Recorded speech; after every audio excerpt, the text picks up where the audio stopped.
Hello అందరికీ నమస్కారం అండి. Welcome back to Sharath updates YouTube channel. Telangana రాష్ట్రంలో ఇవ్వనున్న ఈ చేయూత పెన్షన్లు ఈరోజు ఏ ఏ జిల్లాలో ఇస్తున్నారు, ఏ ఏ కేటగిరీ వరకు ఎంతెంత ఇస్తున్నారు అనేది ఈ వీడియో ద్వారా తెలుసుకుందాం. కాబట్టి వీడియోను ఎక్కడా కూడా స్కిప్ చేయకుండా పూర్తి వరకు చూసే ప్రయత్నం అయితే చేయండి.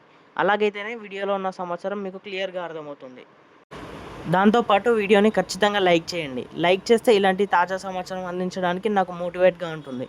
అలాగే ఛానల్ని సబ్స్క్రైబ్ చేయండి. ప్రస్తుత తెలంగాణ రాష్ట్రంలో చేయూత పెన్షన్ల లబ్ధిదారులకు ఒక మంచి శుభవార్త వినిపిస్తుంది. తెలంగాణ ప్రభుత్వం సామాజిక భద్రత పెన్షన్లు పెంచే దిశగా కీలక చర్యలు తీసుకుంటుంది. వచ్చే ఆర్థిక సంవత్సరం అంటే 2026-27 ప్రారంభం నుండే అంటే ఏప్రిల్ నెల నుండి పెంచిన పెన్షన్లు అమలు చేయాలని ప్రభుత్వం యోచిస్తున్నట్టు సమాచారం అయితే వస్తుంది. ఈ వార్తతో రాష్ట్ర వ్యాప్తంగా ఉన్న లక్షలాది మంది వృద్ధులు, మహిళలు, దివ్యాంగులు మరియు పేద కుటుంబాలు ఎంతో ఆశతో ఎదురు చూస్తున్నారు. అయితే ప్రస్తుతం నిత్యావసరాల ధరలు పెరగడం వల్ల, వైద్య ఖర్చులు ఎక్కువ కావడం వంటి కారణాల వల్ల పెన్షన్ మొత్తం పెంచాలని లబ్ధిదారులు చాలా కాలంగా కోరుతున్నారు. ఈ నేపథ్యంలో ప్రభుత్వం ఎన్నికల సమయంలో ఇచ్చిన హామీ ప్రకారం సాధారణ పెన్షన్లు 4,000 రూపాయలకు పెంచాలని భావిస్తుంది. అలాగే దివ్యాంగుల పెన్షన్ను 6,000 రూపాయలకు పెంచాలని కూడా ప్రణాళికలు రూపొందిస్తుంది. తెలంగాణలో అధికారంలో ఉన్న ప్రభుత్వం ఎన్నికల సమయంలో ప్రజలకు 6 గ్యారెంటీలు అనే ముఖ్యమైన హామీలు ఇచ్చింది. ఆ 6 గ్యారెంటీలలో సామాజిక భద్రత పెన్షన్ల పెంపు ఒక ప్రధాన అంశం. ఇప్పుడు ఆ హామీని అమలు చేయడానికి ప్రభుత్వ కార్యాచరణ ప్రణాళికలు సిద్ధం చేస్తుంది. ఇప్పటికే ఆరోగ్య వంటి రంగంలో కొన్ని నిర్ణయాలు తీసుకున్న ప్రభుత్వం ఇప్పుడు పెన్షన్ల పెంపుపై కూడా ప్రత్యేకంగా దృష్టి సారిస్తుంది. అయితే ఈ పెంపును అమలు చేయడం అంత సులభమేమీ కాదు. ప్రస్తుతం తెలంగాణ రాష్ట్రంలో ఖజానాపై పడే ఆర్థిక భారం చాలా ఎక్కువగా ఉంటుంది. 2025-26 ఆర్థిక సంవత్సరానికి ప్రభుత్వం పింఛన్ల కోసం సుమారు 11,635 కోట్ల వరకు కేటాయించిందని, కానీ ఆ పెన్షన్లను హామీ ఇచ్చినట్టుగా పెంచితే ఈ మొత్తం దాదాపు 22,000 కోట్లకు చేరే అవకాశం ఉందని అధికారులు అంచనా వేస్తున్నారు. అంటే ప్రభుత్వం దాదాపు రెండింతల వ్యయాన్ని భరించాల్సి ఉంటుంది. ఇంత పెద్ద మొత్తాన్ని బడ్జెట్లో ఎలా సర్దుబాటు చేయాలి అనే అంశంపై ఆర్థిక శాఖ అధికారులు లోతుగా అధ్యయనం చేస్తున్నారు. అదనపు నిధులు ఎలా తీసుకురావాలి, ఎలా సమీకరించాలి, ఎక్కడ నుండి తగ్గించాలి అనే అంశాలపై కూడా చర్చలు జరుగుతున్నాయి. పెన్షన్ మొత్తాన్ని ఒకేసారిగా భారీగా పెంచడం కంటే దశల వారీగా పెంచే అవకాశం కూడా పరిశీలిస్తున్నారు. ఉదాహరణకు ముందుగా 500 లేదా 1,000 రూపాయలు పెంచితే తరువాతి దశల్లో మరింత పెంపు చేయాలని కూడా అధికారులను యోచిస్తున్నారు. ఇలా చేస్తే ప్రభుత్వం మీద పడే ఆర్థిక భారం కొంత తగ్గుతుందని భావిస్తున్నారు. తెలంగాణ రాష్ట్రంలో ప్రస్తుతం సుమారు 44 లక్షల మందికి పైగా పెన్షన్ లబ్ధిదారులు ఉన్నారు. వీరందరికీ పెన్షన్ ఇవ్వటం అంటే ప్రభుత్వానికి పెద్ద బాధ్యత. అందుకే ప్రభుత్వం కొంత సంస్కరణలను కూడా అమలు చేయాలని నిర్ణయించుకుంది.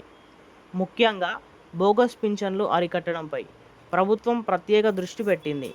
కొన్ని చోట్ల అర్హత లేని వారు కూడా పెన్షన్లు పొందుతున్నారని సమాచారం ఉంది. అందుకు ఆధార్ సీడింగ్, బయోమెట్రిక్ ధృవీకరణ వంటి విధానాలను కఠినంగా అమలు చేయాలని ప్రభుత్వం నిర్ణయించింది. ఇలా చేస్తే అర్హులైన వారికి మాత్రమే పెన్షన్లు అందేలా చేయవచ్చు. ఇంకా ఒక ముఖ్యమైన విషయం ఏమిటంటే, ఇటీవల ప్రభుత్వం కొత్త రేషన్ కార్డుల జారీ చేసింది. ఈ కొత్త రేషన్ కార్డుల జారీ కారణంగా దానికి ఆధారంగా పెన్షన్కు అర్హులైన కొత్త లబ్ధిదారుల నుండి దరఖాస్తులు స్వీకరించేందుకు ప్రభుత్వం సిద్ధమవుతుంది. దీంతో ఇప్పటివరకు పెన్షన్ పొందలేకపోయిన అర్హులైన వారికి, పేదలకు కూడా ఈ అవకాశం లభించనుంది. ఈ నిర్ణయం అమల్లోకి వస్తే తెలంగాణ రాష్ట్రంలోకి లక్షలాది మంది కుటుంబాలకు ఇది ఒక పెద్ద ఉపశమనం కలిగించే అంశంగా మారుతుంది. ముఖ్యంగా వృద్ధులు, ఒంటరి మహిళలు, దివ్యాంగులు వంటి వర్గాలకు ఈ పెంపు ఎంతో ఉపయోగకరంగా ఉంటుంది. వారి రోజువారీ ఖర్చులు నిర్వహించడానికి కొంత ఆర్థిక భద్రత కలుగుతుంది.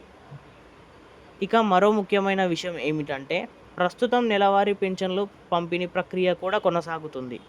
తాజా సమాచారం ప్రకారం రాష్ట్రంలోని కొన్ని జిల్లాలలో ఉదయం ఈ రోజు నుండి పెన్షన్ల జమ ప్రక్రియ ప్రారంభమైందని వినిపిస్తుంది. అధికారులు తెలిపిన వివరాల ప్రకారం సాయంత్రం లోపు కొన్ని జిల్లాల్లో లబ్ధిదారుల ఖాతాల్లో పెన్షన్ డబ్బులు జమ అయ్యే విధంగా కనిపిస్తున్నట్టు ప్రక్రియ కొనసాగుతుంది. గ్రామాలు మరియు పట్టణాల్లో వాలంటీర్లు, గ్రామ పంచాయతీ సిబ్బంది, బ్యాంకు ప్రతినిధులు సహాయంతో ఈ పెన్షన్లు పంపిణీ వేగంగా కొనసాగుతుంది.